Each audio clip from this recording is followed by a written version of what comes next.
Praise the Lord everyone. परमेश्वर की presence में आप सबका स्वागत करती हूँ और आज हम परमेश्वर के वचन को एक बार फिर से हम मनन करने जा रहे हैं और परमेश्वर के वचन में से हम देखने जा रहे हैं कि जब ऐसे हालात होते हैं हमारे जीवन में कि जब हमें कुछ सूझता नहीं है, हम अंधेरे में चले जाते हैं और हमें कोई भी बातों का जवाब नहीं मिलता। हम प्रार्थना करते हैं, परमेश्वर से कहते हैं कि परमेश्वर आप हमारी बातों को सुन क्यों नहीं रहे, हमारी प्रार्थनाओं का उत्तर क्यों नहीं मिल रहा। हमारे मन में बहुत सारे ऐसे सवाल जवाब ऐसे होते हैं कि हमें उनका उत्तर नहीं मिलता। और कभी कभी क्या होता है कि परमेश्वर उत्तर देते हैं पर हमारा जो दिल है, हमारा जो दिमाग है, उसे सुनने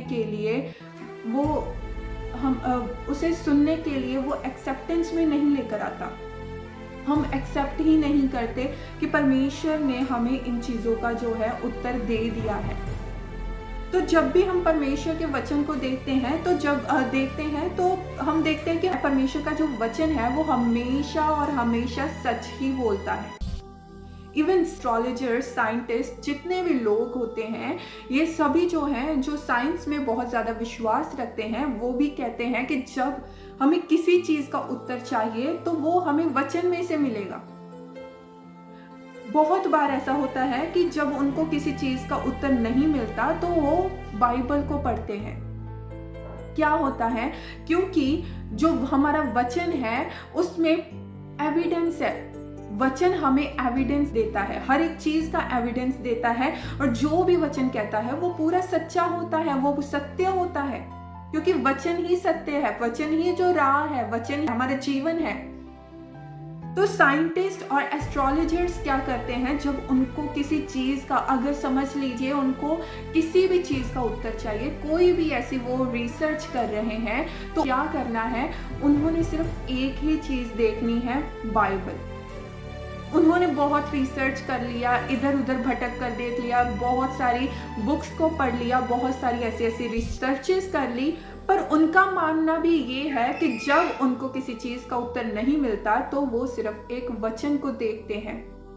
वचन को देखकर जो आंसर उनको मिलते हैं वो पूरी तरह से विद एविडेंस सच होते हैं, क्योंकि जब हम बाइबल को पढ़ते हैं हम देखते हैं कि बाइबल में हिस्ट्री है, हम देखते हैं उसमें पास्ट है, प्रेजेंट है, फ्यूचर है, और इसमें कभी भी अंधकार नहीं और कभी भी बाइबल में कोई कंफ्यूजन हमें दिखने को कभी नहीं मिलेगी। बाइबल जो है एकदम से सीधी लिखी हुई है, कोई भी पढ़ेगा उसे समझ लगेगी।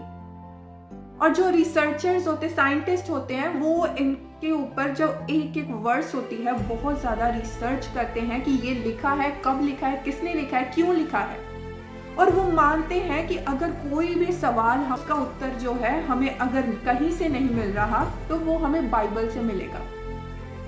हो सकता है कि हमारे जीवन में ऐसे बहुत सारे ऐसे क्वेश्चंस हों, ऐसे बहुत सारी प्रॉब्लम्स हों, ऐसे बहुत सारे हमारे जीवन में सवाल जिनका उत्तर हमें नहीं मिल रहा।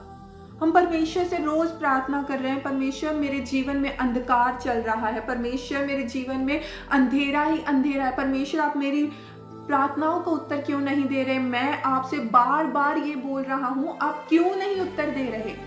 आपकी सिचुएशंस हो सकता है ऐसी क्रिएट हो गई होंगी। परमेश्वर आपको उत्तर देते हैं और परमेश्वर ने उत्तर दिया है, पर क्या आपने बाइबल को खोल कर देखा? अगर आपने बाइबल को खोल कर देखा तो क्या जो परमेश्वर ने आपसे बात की है, ये जो प्रेजेंट है, ये जो एक लिविंग वर्ड है, जो बात की, क्या उसने उस पर आपने विश्वास किया? क्या उस पर आपने मेडिटेट किया है? जब परमेश्वर आपसे बात करते हैं वो एविडेंस से होता है, वो कॉन्फिडेंस से होता है, और परमेश्वर कभी भी आपको कंफ्यूजन में नहीं डालेंगे, आपको झूठ नहीं बोलेंगे। जो सत्य है परमेश्वर वो बताएंगे, अगर आपके अंदर कमी है तो परमेश्वर आपको कमियां भी बताएंगे। बाइबल पढ़ते पढ़ते परमेश्वर आपको इम्प्रूव करेंगे, आपके अंदर से बहुत सारी ऐसी कमियां जो है वो निकालेंगे। हमारा परमेश्वर का जो वचन है, वो परमेश्वर का वचन हमेशा हमें उजियाले में लेकर जाता है। जब हमारे ऐसे हालात होते हैं कि हमें कुछ सूझता नहीं है, हमें कोई रास्ता नहीं दिखता, तो क्या हो रहा होता है, परमेश्वर हमसे बात करते हैं, पर हमारा जीवन जो है बहुत ज़्यादा अंधेरे में, हम कंफ्यूजन में हैं, और परमेश्वर हमसे क्या कहता है, उत्पत्ति उसके 1 अध्याय की 3री आयत में लिखा हुआ है तब परमेश्वर ने कहा उजियाला हो और उजियाला हो गया। परमेश्वर ने हमारे जीवनों में भी कहा है कि उजियाला हो। ऐसा नहीं है कि वो सिर्फ थी, ये पृथ्वी बन रही थी तो परमेश्वर ने तभी कहा कि उजियाला हो और हो गया। परमेश्वर ने कहा कि मैं जगत की ज्योति हूं और आप लोग ज्योति की संतान हो। किसकी संतान हो? आप रोशनी की संतान हो। आपको ऐसा लग रहा होगा कि कोई भी उम्मीद की किरणें आपको दिख नहीं रही होंगी। आपको लग रहा होगा कि मेरी सिचुएशन ऐसी है, मैं किसी को बताना चाहता हूं पर बता भी नहीं पा रहा। अगर मैं किसी को समझाता हूं तो उसे समझ नहीं लगती कि मेरी प्रॉब्लम क्या है। और अगर मैं प्रार्थना में भी जाता हूं तो परमेश्वर को भी नहीं समझ लग रही कि मैं किन हालातों से गुजर रहा हूं। आपको लग रहा होगा कि अभी मेरे पास कुछ भी नहीं है, कोई ऐसा जन नहीं है कि जिसको मैं अपनी बात बता सकूं, कोई मेरे माँ बाप नहीं समझ रहे, कोई मेरे दोस्त नहीं समझ रहे। पर परमेश्वर का वचन कहता है कि परमेश्वर हमारी प्रार्थनाओं को सुनता है, वो कभी भी अनसुनी नहीं करता। हमारे हालात ऐसे हो जाते हैं, कभी कभी हम ऐसे लोगों से मिल जाते हैं कि जो हमें अंधेरे की ओर ढकेल कर ले जाते हैं, पर परमेश्वर का अनुग्रह हम पर फिर भी रहता है। चाहे हमने अपने जीवन में मर्जियां कर ली हो सकता है कि बहुत सारे लोग ऐसे हैं कि जो डिप्रेशन में हो सकता है कि उनकी लाइफ में पास्ट मिस्टेक्स की वजह से रिग्रेट्स हो सकते हैं। बहुत सारी ऐसी चीजें हो सकती हैं उनके जीवन में जो उनको अंधेरे की तरफ और भी ज्यादा ढकेल रही हो और उनको डिप्रेस्ड कर रही हो। अभी मैं आपको एक चीज बताना चाहती हूँ, जब भी हम अंधेरे की बात करते हैं तो ये नहीं है कि शैतान ही हमें अंधेरे की ओर लेकर जाता है। हर वक्त शैतान काम नहीं करता, ये शैतान तब काम करता है, परमेश्वर भी तब काम करता है जब हम उसे अलाउ करते हैं। हमें अलाउंस देनी पड़ती है, उनको परमिशन देनी पड़ती है, क्योंकि हमें फ्रीडम मिली हुई है, हम इंडिपेंडेंट हैं। हम उन चीजों की बात सुनते हैं जब दुष्ट आत्माओं की बात जो है हमें भी आपके जीवन में हो रहा है तो उसका ये नहीं मतलब कि वो दुष्ट आत्माएं आपके जीवन में काम कर रही हैं। हमेशा दुष्ट आत्माएं आपके जीवन में काम नहीं कर सकती, हमेशा शैतान आपके जीवन में काम नहीं कर सकता। कभी कभी होता है कि हमने अपनी मर्जी से अपने पाथ्स को चुन लिया हो, हमने खुद मर्जियां की हो। परमेश्वर कभी कभी ऐसे होता है कि हमें परमेश्वर पेशेंस लेवल सिखाना चाहते हैं, पर हमारा पेशेंस लेवल जो है वो इतना जीरो होता है कि हमें सूझता ही नहीं है कि हमें परमेश्वर की ओर चलना भी है। और हम क्या करते हैं, हम खुद ही अपने रास्तों को चुन लेते हैं, अपनी मर्जियां कर लेते हैं, क्योंकि परमेश्वर ने हमें बांधा नहीं। ऐसा नहीं है कि हमने बपतिस्मा ले लिया है और हम अभी वचन पढ़ रहे हैं और परमेश्वर से प्रार्थना कर रहे हैं, सेवकाई कर रहे हैं तो हमें परमेश्वर बांध लेगा और परमेश्वर ही रास्ता दिखाएगा। परमेश्वर ने आपको एक फ्री विल भी दी है। आपको चुनना है कि आपको नरक की ओर जाना है या स्वर्ग की ओर जाना है, जीवन की तरफ जाना है या फिर मृत्यु की तरफ जाना है। परमेश्वर ने आपको ये फ्री विल दी हुई है। परमेश्वर पर ये डिपेंड नहीं करता कि आप किन रास्तों पर चलते, पर हाँ, जब आप गलत रास्तों को चुन लेते हो तो परमेश्वर आपको उजियाले की तरफ लेकर आते। क्यों लेकर आते? क्योंकि आप पर वो अनुग्रह है। परमेश्वर का वचन कहता है जिस पर मैं दया करना चाहूं मैं उसी पर दया करूंगा, जिस पर मैं अनुग्रह करना चाहूं मैं करूंगा। परमेश्वर ने हम लोगों को चुना है। परमेश्वर हमें ऐसे बांध कर नहीं रखते, पर परमेश्वर को पता है कि मेरे बच्चे को क्या जरूरत है, मेरे बच्चे को मेरी जरूरत है। वो बांधते नहीं है कि तू मेरे पास आ, मेरे पास आ। पर परमेश्वर का अनुग्रह जो होता है, परमेश्वर का जो एक लव होता है, जो अफेक्शन होती है हमारे लिए, वो कभी खत्म नहीं होती। तो उसी प्यार के खातिर, उसी अनुग्रह के खातिर परमेश्वर हमें बोलते हैं कि तुम्हारे जीवन में उजियाला हो, तो बोलते हैं तो उजियाला क्या है, हो जाता है। परमेश्वर हमको हमें ऐसी सिचुएशन में डाल देंगे कि पर हम फिर से उजियाले में चले जाएं। हो सकता है कि परमेश्वर आपके जीवन में ऐसे लोगों को भेजे, परमेश्वर अपने दूतों को भेज सकते हैं, परमेश्वर अपने दासों को भेज सकते हैं, परमेश्वर एक बिलीवर को भेज सकते हैं, बच्चे को भेज सकते हैं, हो सकता है वो नॉन बिलीवर भी हो। परमेश्वर किसी से भी काम करवा सकते हैं। हम परमेश्वर के कंट्रोल में हैं। परमेश्वर हम पर अनुग्रह करता है, परमेश्वर हम पर दया करता है, परमेश्वर हमें प्रेम करता है। तो इसी वजह से क्या होता है कि परमेश्वर हमें उजियाले की तरफ खींच कर लेकर जाते हैं, क्योंकि परमेश्वर, हमने अपनी मर्जियां तो कर ली, पर परमेश्वर नहीं चाहते कि हम अंधियारे में चले जाएं, क्योंकि परमेश्वर को पता है कि आगे इसका क्या हाल होगा और अब क्या हो रहा है।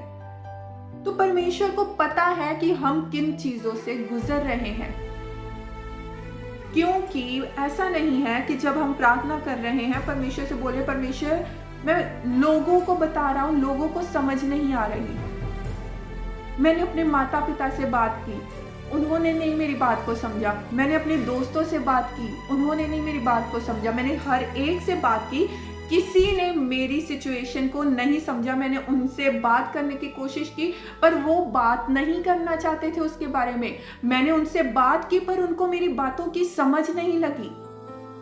हमें ऐसे लगता है कि उनको समझ नहीं लग रही, वो हमारी सुन नहीं रहे, क्योंकि हम लोग चाहते हैं कि जैसा हम फील कर रहे हैं वो उसको फील करें, पर वो नहीं कर सकते, क्योंकि उनके अंदर वो प्रेम नहीं है। ये सिर्फ एक परमेश्वर के अंदर है। परमेश्वर ने हर एक, जब वो धरती पर आए, परमेश्वर ने हर एक पीड़ा को, परमेश्वर ने धोखा सहा, परमेश्वर ने माता पिता का प्यार भी लिया। परमेश्वर का वचन कहता है कि यीशु मसीह जो थे वो परमेश्वर और मनुष्य की दृष्टि में बढ़ते गए, अनुग्रह में बढ़ते गए। तो परमेश्वर, उनको सिर्फ प्रेम सिर्फ परमेश्वर नहीं करते थे, उनके माता पिता नहीं करते थे, उनके दोस्त थे, उनके बहन भाई थे, सब थे। परमेश्वर ने हर एक चीज, हर एक पेन को सहा हुआ है। परमेश्वर ने हर एक चीज को सहा है। तो जब हम परमेश्वर के पास जाते हैं, क्या हमारा माइंड और हमारा हार्ट अलाउ कर रहा है? हम वचन पढ़ते हैं, परमेश्वर हमें वचन दे देते हैं कि बेटा मैं तुम्हारे साथ रहूंगा, मत डर, हियाव बांध, दृढ़ हो जा, मैं तेरे आगे आगे चलूंगा, मैं तेरे अंग संग रहूंगा और तुझे कोई छू नहीं पाएगा। मैं तेरे साथ हूँ, मैं ना तुझे छोड़ूंगा ना तुझे त्यागूंगा, मैं तेरे साथ खड़ा हूँ, मेरा अनुग्रह तुम पर बना रहेगा। पर क्या हम अपने माइंड को और अपने दिल को अलाउ करते हैं कि ये जो वचन है हम उस पर चले? क्योंकि जब हमारी ऐसी फीलिंग्स होती है, हम हर्ट होते हैं या फिर हम अंधेरे में चले जाते हैं, तो हमारा क्या होता है कि हम अपने माइंड को और अपने हार्ट को अलाउ करते हैं उसे बोलने के लिए। हम वही बोलते हैं, हम वही करते हैं जो हमारा माइंड और हार्ट अलाउ करता है, पर वचन को नहीं देख रहे कि वचन क्या बोल रहा है। हम वचन को अलाउंस ही नहीं दे रहे कि वो हमारे जीवन में आकर कार्य करे। तो परमेश्वर का वचन जो है वो चाहता है हमारे जीवन में काम करना चाहता है, पर हम अलाउ ही नहीं कर रहे, हम उसे परमिशन ही नहीं दे रहे। जितनी देर तक आप परमिशन नहीं दोगे तो परमेश्वर का वचन कैसे आपको अंधेरे में से निकाल कर उजाले की तरफ लेकर आएगा? परमेश्वर ने आपके जीवन में ऑलरेडी डिक्लेयर कर दिया है। परमेश्वर ने बोला कि उजाला हो तो उजाला हो गया। जब परमेश्वर ने बोला उजाला हो, तभी उजाला हो गया। तो हमारी क्या रिस्पॉन्सिबिलिटी है? हमारी यही रिस्पॉन्सिबिलिटी है कि हम अपने दिल को, अपने मन को अलाउ करें परमेश्वर के वचन को पकड़ने के लिए। परमेश्वर के वचन को ऐसा पकड़ लीजिए कि परमेश्वर का वचन जो है आपका दिल और दिमाग बोलना शुरू कर जाए। परमेश्वर का वचन जो है वो ऐसा आपके अंदर चला जाए कि आपका दिल और दिमाग जो है किसी और की ना सुने, वो खुद की ना सुने, वो वचन की ओर चले। जो वचन बोल रहा है आपका दिल और दिमाग भी वही बोलना चाहिए। तो परमेश्वर आपके जीवन में कार्य करेगा। जो भी ब्लेसिंग आपको चाहिए, ब्रेक थ्रू चाहिए, डिलीवरेंस चाहिए, उसकी एक डिमांड है, उसकी कोई कंडीशन है। कंडीशन ये है ओबीडियंसी। कंडीशन ये है कि परमेश्वर की प्रेजेंस में एक्टिवेट रहना, परमेश्वर में स्पिरिचुअली चलना। जैसे वो वचन बोल रहा है हमें वैसे ही चलना है, तब ही परमेश्वर हमारे जीवन में कार्य करेंगे। तो जब हम अपने दिल को, अपने मन को अलाउ करेंगे परमेश्वर का वचन जो है हमारे जीवन में आए और हमारे जीवन में उजियाला हो जाए, तो परमेश्वर का वचन कहता है कि जब परमेश्वर बोलते हैं तभी वो चीज़ें हो जाती, क्योंकि हम उस परमेश्वर को नहीं मानते जिनकी आंखें तो दिख रही हैं पर वो देख नहीं रहा, कान तो है पर सुन नहीं रहा, मुंह तो है पर वो बोल नहीं रहा। हम उस परमेश्वर को मानते हैं, जब भी हम उसे पुकारते हैं तो वो 24/7 is available, he is available by 24/7। तो जब भी हम परमेश्वर को पुकारते हैं तो परमेश्वर हमें उत्तर देता है, क्योंकि हम जीवित परमेश्वर को मानते हैं। जिसकी आंखें हैं वो देख रहा है, जिसका मुंह है वो बोल रहा है, जिसके कान है वो सुन रहा है। हम जीवित परमेश्वर को मानने वाले बच्चे हैं, हम जीवित परमेश्वर को मानने वाले ऐसे लोग हैं। जब भी पुकारेंगे तो वो ऐसा नहीं है कि वो हमें दासों की तरह ट्रीट करेगा, वो हमारा एक कंपेनियन है, वो हमारा एक फ्रेंड है। उसने हमें दास नहीं ठहराया, उसने हमारा कंपेनियन बनाया है उस अपने आप को। हमें अपना कंपेनियन बोला है, हमें अपना फ्रेंड बोला है। और कंपेनियन और फ्रेंड का ये मतलब होता है कि वो हमेशा अवेलेबल रहता है, चाहे कैसे भी हालात हो सकता है कि आपकी फैमिली जो है आपके लिए अवेलेबल ना हो, आपके फ्रेंड्स आपके लिए अवेलेबल ना हो, आपके रिलेटिव्स आपके लिए अवेलेबल ना हो, पर परमेश्वर आपके लिए अवेलेबल है। पर क्या आप उनको अलाउ कर रहे हो? क्या आपका माइंड और आपका हार्ट जो है परमेश्वर का वचन बोलने के लिए अलाउ कर रहा है परमेश्वर के वचन को? आपको आज अलाउंस देनी है, क्योंकि परमेश्वर ने आपको डिप्रेशन से, रिग्रेट से ऐसे बाहर निकाल दिया है कि परमेश्वर ने कह दिया है आपके जीवन में उजियाला हो तो उजियाला हो गया। बस आपको बस ये एक ही काम करना है, परमेश्वर के वचन को अलाउंस देनी है कि वो आपके जीवन में काम करे। अपने फीलिंग्स को, अपने हर्ट्स को बाहर निकाल कर फेंक दीजिए और परमेश्वर को बोलिए कि परमेश्वर आज से मैं आपके अपने जीवन में ये वचन को लेने के लिए पूरी तरह से तैयार हूँ। और परमेश्वर इन वचनों से बहुत आशीषें और बरकतें आप सबको दे। आमीन। God bless you all.